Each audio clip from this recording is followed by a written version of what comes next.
नमस्कार दोस्तों, मेरा नाम राखी सिंह है। मैं अटल जनशक्ति पार्टी की तरफ से दिल्ली प्रदेश अध्यक्ष के पद पर नियुक्त की गई हूँ। चीन हमारे विश्व पर विकट समस्या बन गई है जो हम लोग झेल रहे हैं। ये ऐसी बीमारी उन्होंने भेजी है जिससे सारा विश्व त्राही त्राही हो गया है।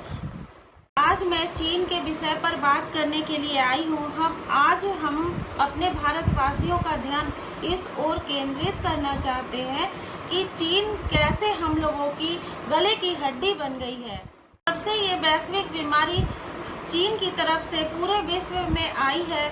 हमारे जो श्री माननीय प्रधानमंत्री जी हैं, वो एक शब्द बोलते हैं कि सब लोग आत्मनिर्भर बनो, आत्मनिर्भर बनो।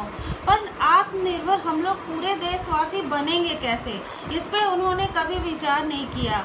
हम लोग क्या करें कि जिससे हम आत्मनिर्भर बन सकें। कि हम लोग जानते हैं, पूरा विश्व जानता है, चाइना की तरफ से जो भेजा गया बीमारी है वो आज हम लोग झेल रहे हैं। कितने लोगों की जानें गई हैं, कितने लोग बीमार हैं, कितने लोगों की नौकरियां चली गई है। और हमारे देश के प्रधानमंत्री जी बोलते हैं आत्मनिर्भर बनो।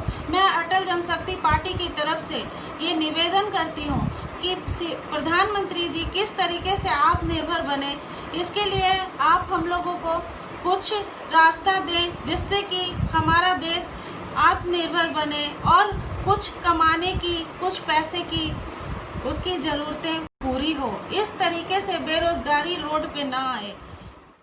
मैं अटल जनशक्ति पार्टी की तरफ से अपने माननीय प्रधानमंत्री जी से यह निवेदन करती हूँ कि जो हमारा देश है, सबसे ज़्यादा जेनरिक दवाई भारत में बनाई जाती है और हम लोग सबसे ज़्यादा रॉ मटेरियल API जो होता है वो चीन से आयात करते हैं। 85% जो दवाई का बनाने का रॉ मटेरियल होता है वो हम चीन से क्यों लेते हैं। जब हमारे देश में जेनरिक दवाई बना सकते हैं तो हमारा देश संपूर्ण है कि वो API भी बना सकता है। दवाई बनाने की इंग्रेडिएंट भी हमारे भारत में बनाई जा सकती है, तो फिर हम उनके यहाँ से क्यों आयात करें। अगर हम आयात पे रोक लगाएंगे तभी विदेशी सामान का बहिष्कार होगा। और जहाँ तक बात ये होती है कि अगर जो भी बना रहा है हमारे भारत में उसको सस्ती बिजली, सस्ती ज़मीन वो सब अगर मुहैया कराई जाए, टैक्स कम की जाए, ये जो राज्य सरकार है हमारी और जो केंद्र सरकार है, ये दोनों अपने अपने नियमों को कम करें।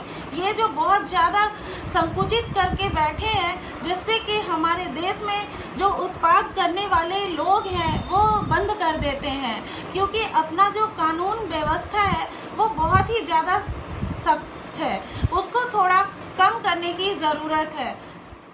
हमारे देश में चीन राशन से लेकर वाहन तक आ पहुंचा है। हम चीन का सामान को बिना यूज़ किए नहीं रह सकते हैं। मैं अपनी अटल जनशक्ति पार्टी की तरफ से या प्रधानमंत्री जी से निवेदन करती हूँ कि भारत में सभी संसाधन होने के बावजूद भी हम चीन पर निर्भर क्यों हैं।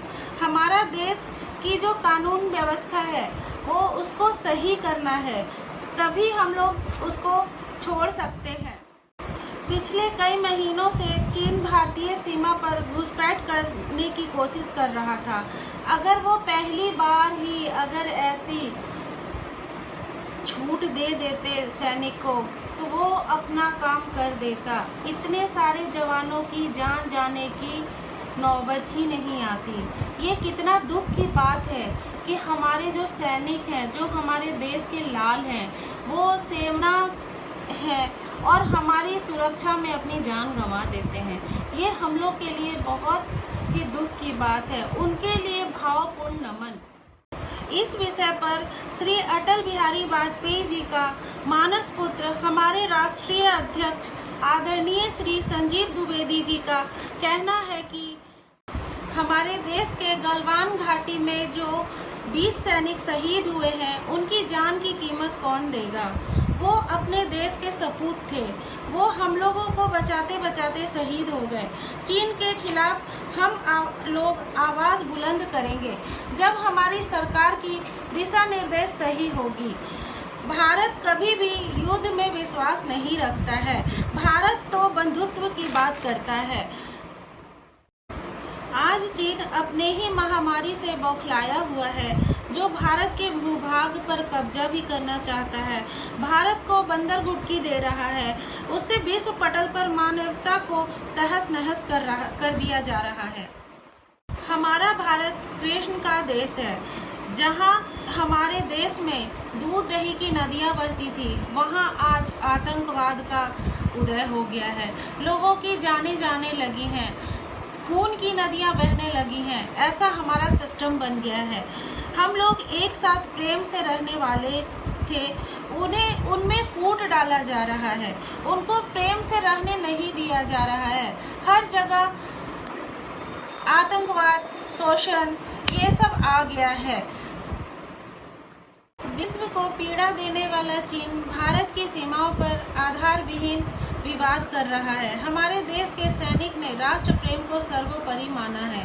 भारत का एक बंच भूभाग कम नहीं होने देंगे, चाहे हमारे शरीर के खून के कतरा कतरा हो जाए। जय हिंद, जय भारत।